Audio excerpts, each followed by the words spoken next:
All right, so on Monday, we discussed a lot of theoretical stuff about finite elements. So today we're going to be talking about everything you need to know to actually make it work. All right, so to this end, we are basically going to be starting with the Poissons equation. And I hope everybody had a chance to look at the project. Yes? See some blank stares. Okay, so the project is actually a bit more than the Poissons equation. But everything you do in the project is basically a slight extension, maybe 20% of extension from what we are going to be doing today. So it's also second order derivative. Instead of a scalar equation, it's a vector equation. You have two coupled equations. As opposed to a scalar solution, you have a vector solution. But like all the mechanisms you're going to see is going to be the same.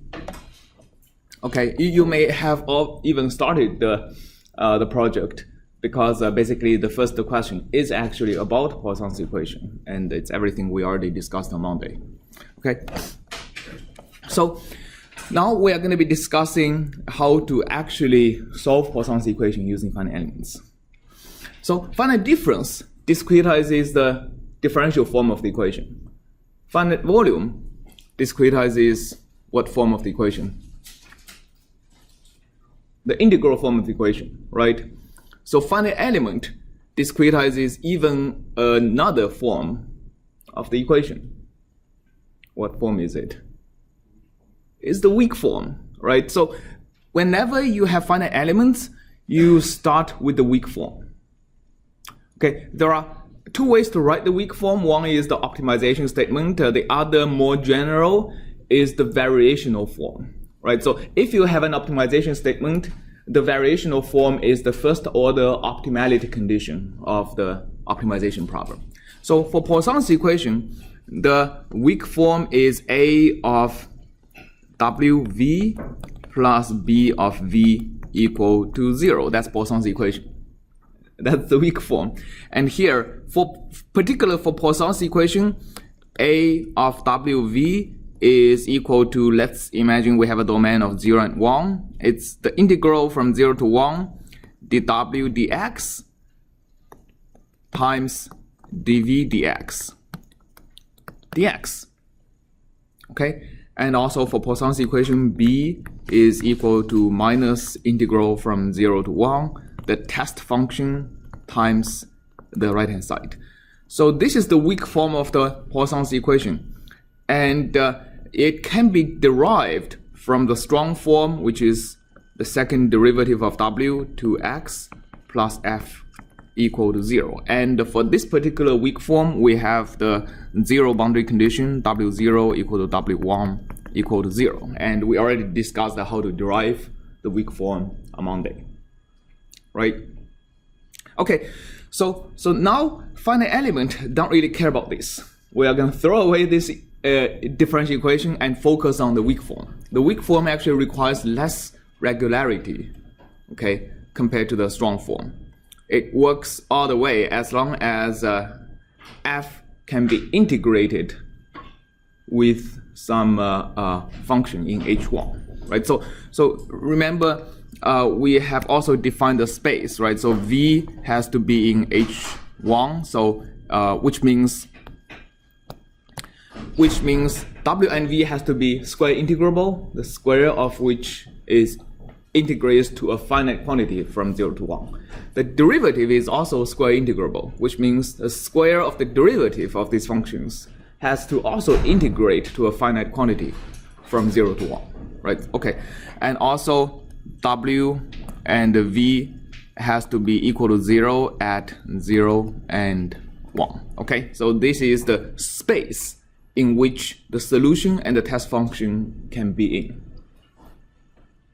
So now I have written the complete weak form, including the space which defines the boundary conditions, and the bilinear form A and the linear form B. All of these defines the differential equation as long along its boundary conditions. Okay, so later in this class, almost at the end of the class, you are going to learn a software called Console that is used to solve differential equations.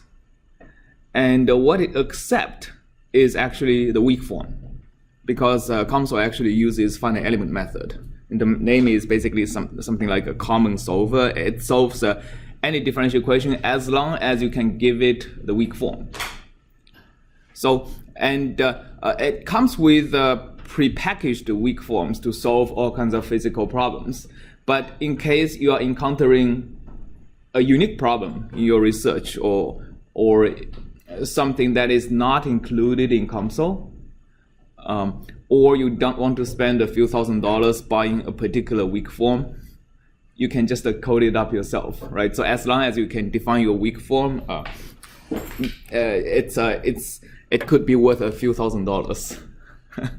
Okay, so here, this is the weak form of the Poissons equation, and the finite element method solves the weak form. So basically, the first step is to say, okay, I want my solution W and V to be a linear combination X, which is a linear combination of the basis functions, right? So let's say V is equal to, okay, so let's say W is equal to summation of Xi times Wi. So Wi are the basis functions, right?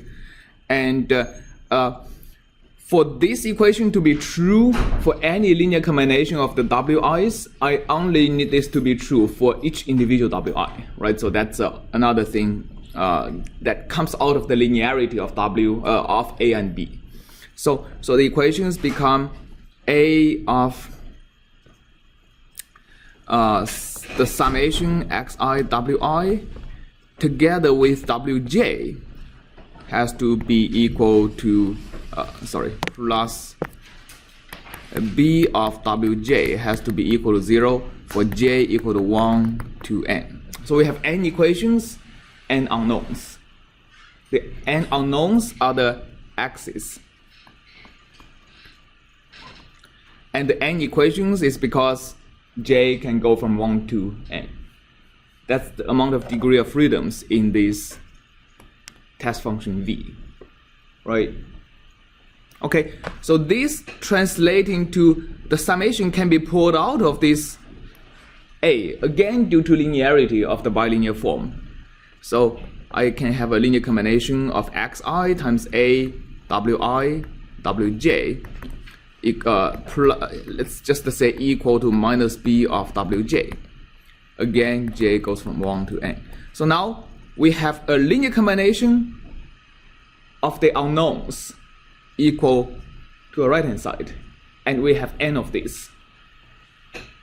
So that's n systems of linear equations, right? And we solve this using matrix inversion. Okay, so basically we have a matrix A that is formed out of all of these A, Wi, Wj's. Okay, we have a right-hand side B that is formed with all of these minus B's. So basically the task is to compute them. How do we construct this matrix A and B?